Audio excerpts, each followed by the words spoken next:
Сен бул жактасыңбы? Сени көргөнүмө кубанычтамын. Бүгүн сени менен сексуалдык ыдык көрсөтүү тууралуу сөз кылабыз. Ушундай жагдайга кабылганда эмне кылуу керек экендигин сүйлөшөбүз. Сексуалдык мүнөздөгү сөздүк физикалык басмырлоо же мазактоо ыдык көрсөтүү деп эсептелет.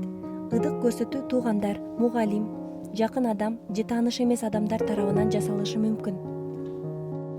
Эгер сага кимдир бирөө тарабынан ыдык көрсөтүлсө, сенин эч кандай күнөөң жок. Ыдык көрсөтүү кайталанышы мүмкүн. Ошондуктан аны тезинен токтотуу керек.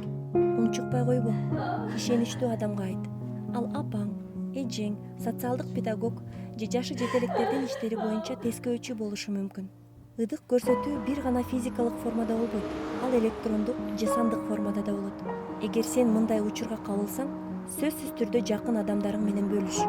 Кандайдыр бир көйгөйлөрдү же коркутууларды өзүңө кармаба. Жардам берүү кызматтарына кайрыл. Алар сени дайыма угуп көмөк көрсөтүүгө даяр. Жардам берүү кызматтарынын номерлери 102, 111, 112. Бул кызматтар күнү-түнү иш алып барышат. Жана чалуу акысыз жүргүзүлөт. Эсиңде болсун.